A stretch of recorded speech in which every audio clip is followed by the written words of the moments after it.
দেখো 2 অঙ্কটা বলছে 400 মিটার পার সেকেন্ড বেগে গতিশীল 50 গ্রাম ভরের একটি বুলেট দেওয়ালে 20 সেন্টিমিটার প্রবেশ করে গতিহীন হলো।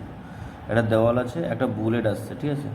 এই বুলেটটা কী হয়েছে, বুলেটটা 400 মিটার পার সেকেন্ড বেগে এসছে, বুলেটটা 400 মিটার পার সেকেন্ড বেগে এসছে, দিয়ে 50 গ্রাম ভরের বুলেট দেওয়ালে 20 সেন্টিমিটার প্রবেশ করে গতিহীন হয়েছে, মানে দেওয়ালে আঘাত করেছে, তারপরে কতটা এসছে, তারপরে 20 সেন্টিমিটার এসছে, দিয়ে গতিহীন হয়ে গেছে। গতিহীন হয়েছে মানে এখানে অন্তিম বেগ কত, 0। আর এই জায়গার বেগটা কত, এই জায়গার বেগটা হচ্ছে ইউ, যেটাকে বলছি 400। এখান থেকে বলছে বাধাটা কত, মানে এই জায়গায় কতটা বল ক্রিয়া করছে এফ, তার মান বের করতে বলেছে, ঠিক আছে। তো আমরা এটাকে ইজিলি করতে পারি, এখানে ভর দেওয়া আছে। কীভাবে করতে পারি না, দেখো যদি আমরা v square equals to u square minus 2as করি, তাহলে ভির মান 0, ইউর মান দেওয়া আছে, তাহলে এখান থেকে এস এর মানও দেওয়া আছে 20 সেন্টিমিটার, তাহলে এখান থেকে ত্বরণ পেয়ে যাবো। আবার ত্বরণ সমান কী জানি আমরা, F/m, তাহলে F/n বসালে এম এর মান দেওয়া আছে, তাহলে এম এর মান দেওয়া আছে, এখান থেকে কী পেয়ে যাবো, এফ পেয়ে যাবো। এটা অ্যান্সার হয়ে যাবে, বোঝা গেল কী বলে। অথবা আমরা অন্য একটা পদ্ধতিতে করতে পারি, আমরা প্রথমে এখানে গড় বেগ নির্ণয় করব। এখানে বেগটা কত, 400, এখানে বেগটা কত, 0। তাহলে প্রথমে হচ্ছে গড় বেগ, গড় বেগ সমান কি না, গড় বেগ সমান এখানে 0 প্লাস মানে ভি প্লাস ইউ বাই 2, মানে 400 প্লাস 0/2 সমান হচ্ছে 200 মিটার পার সেকেন্ড, এটা হচ্ছে গড় বেগ, ঠিক আছে। তো এবার আমরা কি করব, আমরা বলের ঘাতের একটা সম্পর্ক জানি না, বলের ঘাত সমান ভরবেগের পরিবর্তন, ওই ফর্মুলায় বসাবো, বলের ঘাত সমান ভরবেগের পরিবর্তন। তাহলে বলের ঘাত এফ ইন্টু টি, এটা সমান ভরবেগের পরিবর্তন বলতে m into v minus u বা ইউ মাইনাস ভি, যেটা বেশি হবে, এক্ষেত্রে ইউ মাইনাস ভি হবে, এক্ষেত্রে ইউ মাইনাস ভি। তো এখানে বসাও এফ ইন্টু টির মান কি দেওয়া আছে, টির মান দেওয়া নেই, টি সমান এম কত দেওয়া আছে, 50 গ্রাম, 50 গ্রাম। আচ্ছা 50 গ্রাম বলতে এটাকে একক চেঞ্জ করবে, ঠিক আছে। তাহলে 50 কেজিতে যাবো নাকি, তার কেজিতে 50 গ্রাম মানে হচ্ছে 50 into 10⁻³ into u minus v, u কত 400, ভিটা কত 0। তাহলে এখান থেকে আমরা কার কার সম্পর্ক পাবো, এফ আর টি এর সম্পর্ক পাবো, এফ আর টি এর সম্পর্ক পাবো। ধরো টির মান বের করলাম, F into T equals to 50 into 400 into 10⁻³ থাকলো। এবার কি করবে, এবার দেখো অতিক্রান্ত দূরত্ব সমান মানে এস ইকুয়ালস টু ভিটি হয়, মানে এখানে লিখবো গড় বেগ ইন্টু সময়, গড় বেগ ইন্টু সময়।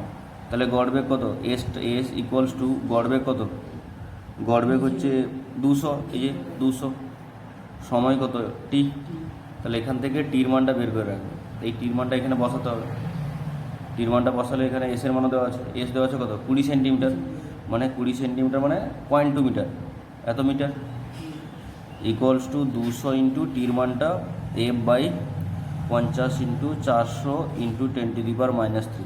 তাহলে এখান থেকে এফের মান পেয়ে যাবো। তাহলে এটা অত ছোটো ছিল, এটা একটু বড়ো হচ্ছে, কিন্তু আমরা পরের ম্যাথডগুলো এইভাবে করবো, পরের অঙ্কগুলো, এটা বোঝা গেল। এরপরে 3টা দেখো, বলছে 1 মিটার পার সেকেন্ড বেগে গতিশীল 50 গ্রাম ভরের একটি বস্তুর গতির বিরুদ্ধে 500 ডাইন বল প্রয়োগ করা হলো। মানে একটা বস্তু আছে, এখানে যাচ্ছে, তার বেগ হচ্ছে কত, প্রাথমিক বেগ ইউ সমান হচ্ছে 1 মিটার পার সেকেন্ড, এত বেগে যাচ্ছিল। তো এর ভর দেওয়া আছে এম সমান 50 গ্রাম, 50 গ্রাম, তার গতির বিরুদ্ধে কত বল প্রয়োগ করা হয়েছে, 500 ডাইন বল প্রয়োগ করা হয়েছে, মানে এখানে এফের মান 500।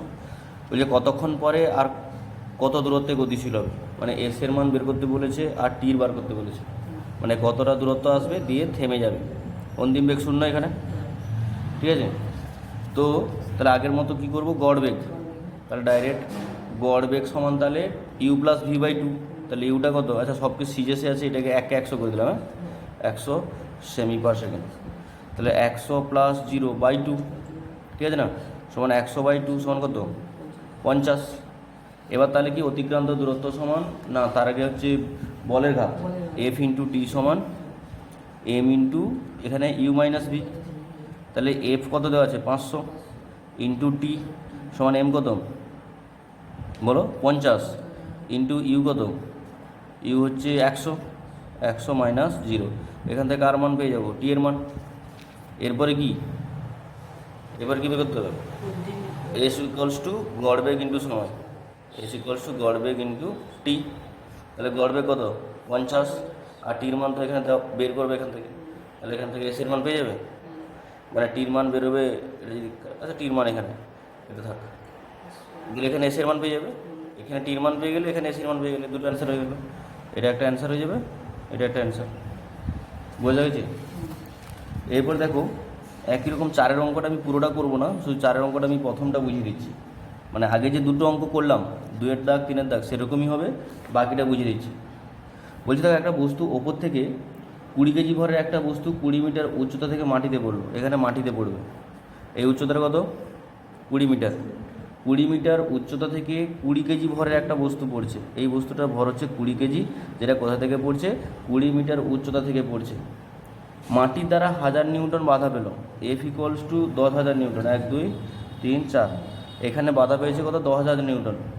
বলছে মাটিতে কতটা প্রবেশ করবে, দিয়ে থেমে যাবে। তাহলে কতটা প্রবেশ করবে মানে আর কতটা এসে থামবে, তাহলে এখানে অন্তিম বেগ কত হবে? 0। 20 কেজি ভরে একটা বস্তু 20 মিটার উচ্চতা থেকে নিচে পড়ছে, 20 মিটার উচ্চতা থেকে নিচে পড়ছে, দিয়ে এখানে এসে কিছু বাধা পেয়েছে, তারপর এখান থেকে নিচের দিকে আসছে, তার অন্তিম বেগটা কত হচ্ছে? 0 হচ্ছে। তার অন্তিম বেগ কত হচ্ছে? 0 হচ্ছে, 0 হচ্ছে। এখানে কোশ্চেন বলেছি কি না কতটা প্রবেশ করবে, মানে এখান থেকে এই দূরত্ব কত, এসের মান বের করতে হবে। তাহলে আগের মতোই করব, কিন্তু এই বিন্দুতে বেগটা কত, এই বিন্দুতে বেগটা কত, যেটা প্রাথমিক বেগ ইউ, তার মান বের করতে হবে। তাহলে 20 মিটার উচ্চতা থেকে পড়ছে, এখানে প্রাথমিক বেগ কত? 0। এখানে প্রাথমিক বেগ হচ্ছে 0। তাহলে 20 মিটার উচ্চতা থেকে পড়ার সময় ভূপৃষ্ঠে স্পর্শ করার মুহূর্তে বেগ, ভূপৃষ্ঠে স্পর্শ করার মুহূর্তে বেগ কত? যাই হোক সেই বেগটা ধরো ইউ, ওটা বের করবো, ইউ এটা বের করবো, ধরো যাই হোক বেগ সেটা কত না ভি ইকুয়ালস টু, ধরলাম ইউ, সময় দেওয়া নেই, v square equals to u square plus 2gh বা 2as। তাহলে এখানে ভি কত? ভিটা বের করবো, ভি স্কোয়ার ইকুয়ালস টু ইউটা 0 প্লাস 2 ইন্টু জির মান দিয়ে দিয়েছি বইতে 10 ইন্টু এইচ কত? 20। তাহলে ভি স্কোয়ার ইকুয়ালস টু 400 আর v equals to 20 metre per second. তাহলে এখানে স্পর্শ করার মুহূর্তে বেগটা হচ্ছে 20 মিটার পার সেকেন্ড, প্রাথমিক বেগ। এবার অন্তিম বেগ কত? এখানে 0। বস্তুটার ভর দেওয়া আছে, মানে এখানে বল দেওয়া আছে, ত্বরণ পেয়ে যাবো। আমরা এই অঙ্কটার ফর্মুলাও করতে পারি, এইভাবে করতে পারি, কিন্তু এটাকে শর্টে করে নিতে পারবো। এখানে বেগটা ভি, মানে এই জায়গার বেগটা এখন কত পেলাম? এই জায়গার বেগটা হচ্ছে 20, এখানে বেগটা কত? 0। তার আগে এখানে বল দিয়েছে, এখান থেকে বন্ধনটা বের করি, বন্ধনটা এ সমান কত হবে? F by M. এফটা কত? 10,000।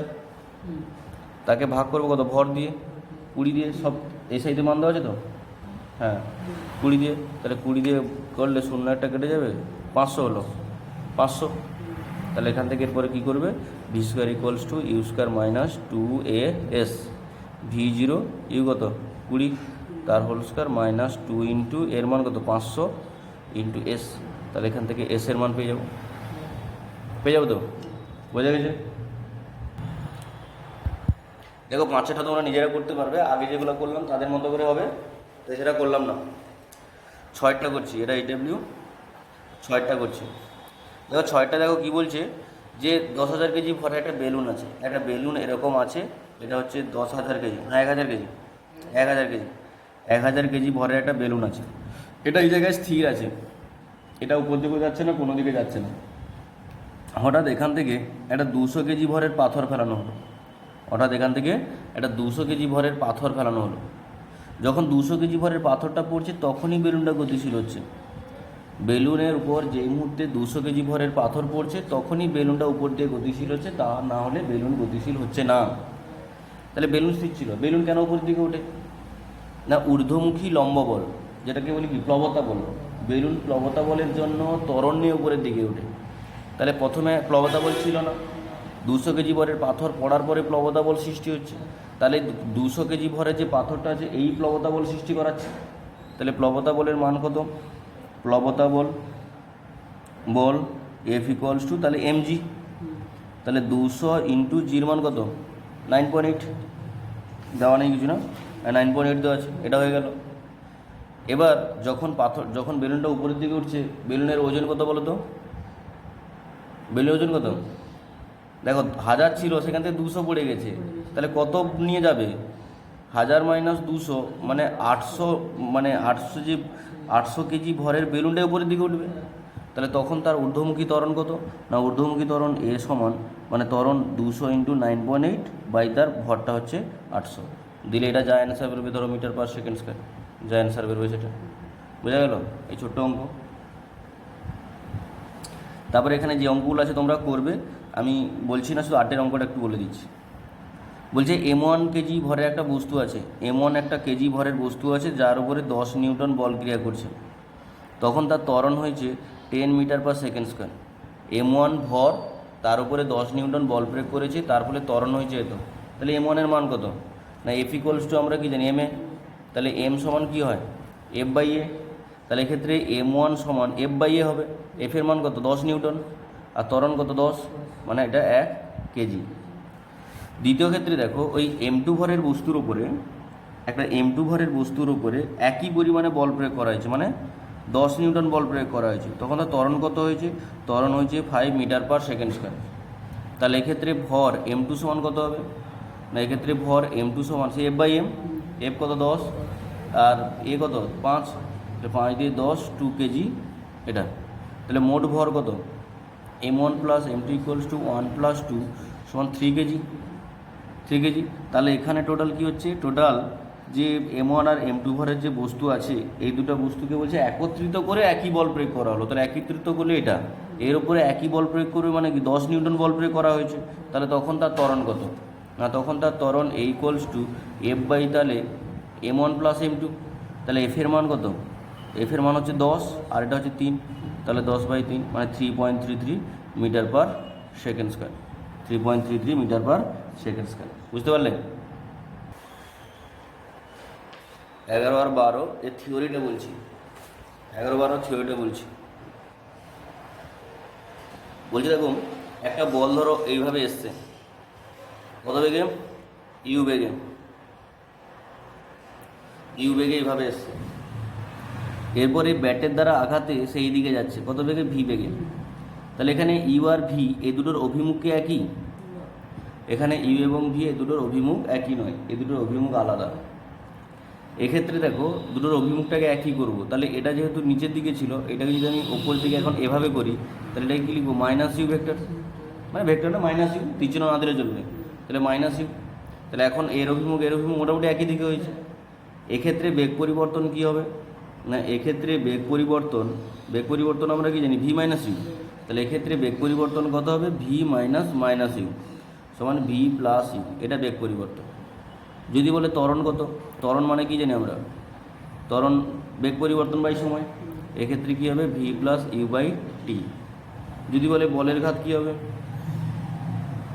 বলের ঘাত মানে কি? এফ ইন্টু টি, মানে আমরা কি জানি? ভরবেগের পরিবর্তন, তাহলে এক্ষেত্রেও m into v plus u হবে। ঠিক আছে, এখানে এই ডাটাগুলো দেখে মান বসিয়ে দেবে, সুদের মান দেওয়া, মানে এগুলো বসিয়ে দিলে অ্যান্সার হবে, যা চাইছে তার মান বসিয়ে দেবে, দিলে অ্যান্সার হয়ে যাবে। বুঝতে পেরেছ? তো আমরা এরপরে দেখো এখান থেকে 13 অঙ্কটা করছি। 13টা কি বলছে দেখুন, 100 গ্রাম ভরের একটি রবার বল 1 মিটার উঁচু থেকে পড়ছে, একটা উচ্চতা থেকে একটা রবার বল নিচে পড়ছে, এখান থেকে কত মিটার উচ্চতা? 1 মিটার উচ্চতা। 1 মিটার উচ্চতা মানে 100 সেন্টিমিটার, মানে এখান থেকে এটা 100 সেন্টিমিটার, এখান থেকে একটা 100 গ্রাম ভরের বস্তুটা পড়ছে। এখানে ড্রপ খাবে, ড্রপ খেয়ে কী হবে? উপরের দিকে যাবে, একই পথে যাবে, আমি আলাদা দেখাচ্ছি। কত সেন্টিমিটার গেছে? 40 সেন্টিমিটার গেছে। এখানে কত সময় স্থির ছিল? এখানে 0.1 সেকেন্ড স্থির ছিল। বলছে এখানে যে এখানে বলের ঘাত কত আর বলের মান কত, বল কত আর বলের ঘাত কত। আচ্ছা দেখো, এখান থেকে যখন বলটা নিচের দিকে পড়ছে, এখানে প্রাথমিক বেগ কত? 0। এখানে স্পর্শ করার মুহূর্তে বেগটা বের করতে পারবে? ভি, দূরত্ব দেওয়া আছে, অভিকর্ষ ত্বরণ জানি। যখন এখানে সংঘাত ঘটার পর যখন উপরের দিকে উঠবে, এখানে প্রাথমিক বেগ ইউ বের করতে পারবো, এখানে অন্তিম বেগ কত হবে? অন্তিম বেগ ভি কত হবে 0। তাহলে প্রথমটা এখান থেকে ভি বের করব, এখান থেকে ইউ বের করব। দেখো এটার ক্ষেত্রে v square equals to u square, নিচের দিকে ত্বরণ নিয়ে আসবে 2g, ধরো এইচ কত 100, এর এইচ কত 40। তাহলে এখান থেকে মান বসিয়ে ভির মান বের করতে পারবে। দ্বিতীয় ক্ষেত্রে এটা থেকে v square equals to u square minus 2gh, এখানে মান বসিয়ে এখান থেকে ইউ বের করতে পারবে। এবার এখানে ভি বেরিয়েছে, এখানে ইউ বেরিয়েছে। দেখো এর ভির অভিমুখটা কোন দিকে, নিচের দিকে। এখানে ইউর অভিমুখটা কোন দিকে, ওপরের দিকে। তাহলে ইউ আর ভি দুটো কি বিপরীত অভিমুখী। তাহলে বিপরীত অভিমুখী হলে ত্বরণ এর সমান কী হবে V plus you by T, যেটা মাইনাস হতো সেটা কী হবে প্লাস ত্বরণের ক্ষেত্রে। যদি বল এফ ইকুয়ালস টু কি এম এ, তাহলে এম ইন্টু কী হবে V plus you by T. আবার যদি বলে বলের ঘাত, তাহলে বলের ঘাত সমান কী হয় এফ ইন্টু টি, সমান কী হবে তাহলে m into v plus u. যার মান বের করতে বলবে সেটা বসাবে। এখানে মনে হয় এই অঙ্কটাতে বলের মান বের করতে বলেছে আর বলের ঘাত বের করতে বলেছে, দুটো বসাবে, মান বেরিয়ে যাবে। মনে হয় অঙ্কটার অ্যান্সার ভুল আছে, তোমরা দেখে করবে, ঠিক আছে। মনে হয় অঙ্কটার অ্যান্সার ভুল আছে, অঙ্কটার অ্যান্সার নাও মিলতে পারে।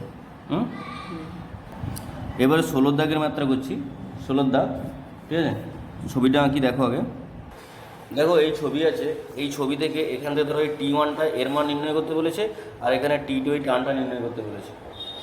এটাকে উপাংশে ভাঙো, এটাকে সোজা এরকম করে বাড়ি দিলাম, ভেক্টরের উপাংশ বলেছিলাম একটু, এটাকে এইভাবে বাড়ি দিলাম। তাহলে এই কোণটা 60 হলে এই কোণটা 60 হবে।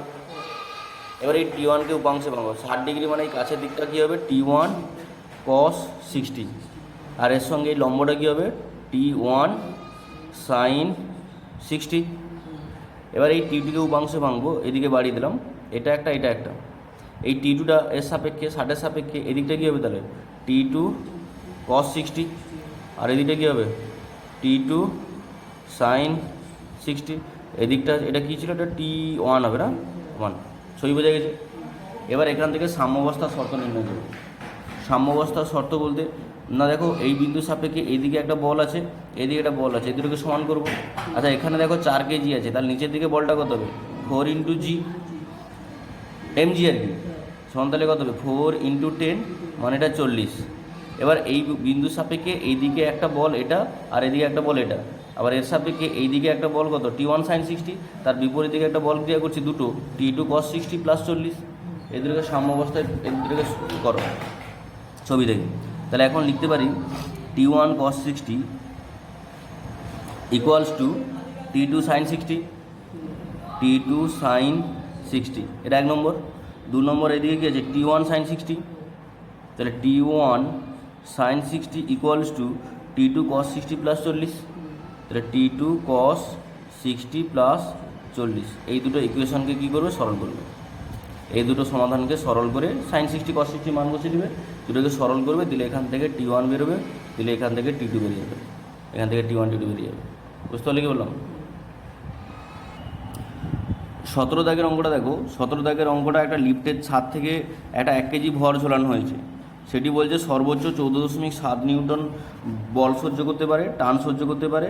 লিফটটা কত ত্বরণে চললে ছেড়ে যাবে।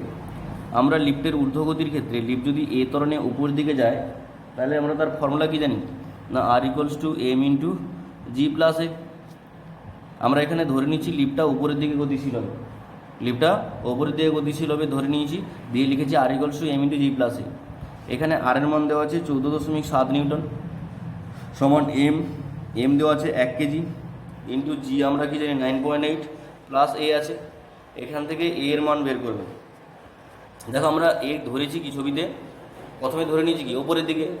যদি এর মান পজিটিভ বেরোয় তাহলে উপরের দিকে আছে, আর যদি এর মান নেগেটিভ হয় তাহলে কী হবে নিচের দিকে। বোঝা গেল। যদি এর মান পজিটিভ বেরোয় তাহলে উপরের দিকে, কেন উপরের দিকে ধরেছিলাম বলে। তাহলে যদি নেগেটিভ বেরোয় তাহলে নিচের দিকে, কেন আমরা যেদিকে ধরেছিলাম তার বিপরীত দিকে থাকবে। ঠিক আছে 17। এবার 18 কী বলছে দেখো, স্মল এম ভরে একটি পাথরের টুকরো স্মল ভি বেগে একটি মসৃণ বরফের উপর দিয়ে গড়িয়ে আসছে। একটা বরফের টুকরো এভাবে গড়িয়ে আসছে কোথায়, এটা স্মল এম ভরের পাথরের টুকরো স্মল ভি বেগে আসার সময় কী করেছে, একটা ক্যাপিটাল এম ভরের লোককে বাধা দিয়েছে। এই লোকটা স্থির আছে, এদিকে আস্তে আস্তে কী করেছে একে কী করেছে, আঘাত করেছে, ধরে ফেলেছে, এই লোকটা এই পাথরটাকে ধরে ফেলেছে, দিতে গতিশীল হচ্ছে। যখন এদিকে গতিশীল হচ্ছে তাহলে দুজন একসঙ্গে গতিশীল হচ্ছে, মানে ক্যাপিটাল এম ভরের ব্লক আর স্মল এম ভরের ব্লক দুটো একসঙ্গে গতিশীল হবে। তাহলে মোট ভর কত, capital m plus small m. তখন এই যে গতিশীল হবে তার বেগটা কত বের করতে বলেছে। তাহলে রৈখিক ভরবেগের সংরক্ষণ নীতি অনুযায়ী এর মোট ভরবেগ প্লাস এর মোট ভরবেগ সমান এটার মোট ভরবেগ। তাহলে এটার মোট ভরবেগ কত, স্মল এম ভি, এর মোট ভরবেগ কত, 0, কেন স্থির আছে, সমান এটার মোট ভর হচ্ছে এম প্লাস এম, আর বেগ কত, ভি। তাহলে v equals to m v by m plus m. ঠিক আছে, যদিও এই অঙ্কটা হটসেও আছে। ওকে, আমি শেড অন মোটামুটি করে দিলাম। তো তোমাদের আমি শেড ওয়ানেই আর এই অঙ্কগুলো বুঝিয়ে দিলাম। তো তোমাদের পরের দিন পড়া থাকবে শেড ওয়ান, তো পড়া থাকবে, সঙ্গে শেড টু আপাতত 11 পর্যন্ত পড়া থাকছে। তার মধ্যে দেখবে 10এরটা 11টা কন্ট্যাক্ট ফোর্সের ফর্মুলায় হবে, যেটা আমরা আগে করিয়ে দিয়েছিলাম। কন্ট্যাক্ট ফোর্স তোমাদের সেট 10এরটা 11টা, 9এরটা লিফটের ফর্মুলায় হবে, চলন্ত লিফটের যে গতি ছিল সেখান থেকে হবে। 7এর অঙ্কটা দেখবে যে আমরা যখন সুতোর টান নির্ণয় থিওরি পড়িয়েছিলাম, ওই উলম্ব কপিকল, অনুভূমিক কপিকল, সেখানে দিয়ে দুটো নততলের প্রমাণ করে দিয়েছিলাম। সেই নততলের যে দুটো ভিডিও বা প্রমাণ ছিল ওখানে, ওইয়ের প্রথমটা দিয়ে এটা হবে। এখানে এই অ্যাঙ্গেলটা 30 ডিগ্রি হবে, এই অ্যাঙ্গেলটা 30 ডিগ্রি হবে, দিলে এখান থেকে করবে, বাকি অঙ্কগুলো করতে পারবে, অসুবিধা নেই। 3এর অঙ্কটা শেড ওয়ানে 13-র মতো করে হবে, 3এর অঙ্কটা শেড ওয়ান 13-র মতো হবে। 1এরটা কন্ট্যাক্ট ফোর্সের ফর্মুলা হবে, 1এরটা সংস্পর্শ বলের ফর্মুলা হবে। তো এগুলো করবে। 5এর অঙ্কটা একটু বেশি টাফ আছে, তো তোমরা করো, এগুলো করো, যদি অসুবিধা হয় তাহলে পরে আমি বাকিগুলো করে দিচ্ছি। আপাতত এই পর্যন্ত করো, পরের দিন পুরোটা থাকবে, এর মাঝখানে যেগুলো বুঝিয়ে দিয়েছি সেগুলো করো, বাকি যেগুলো আছে সেগুলো তোমরা করো। এই পর্যন্ত।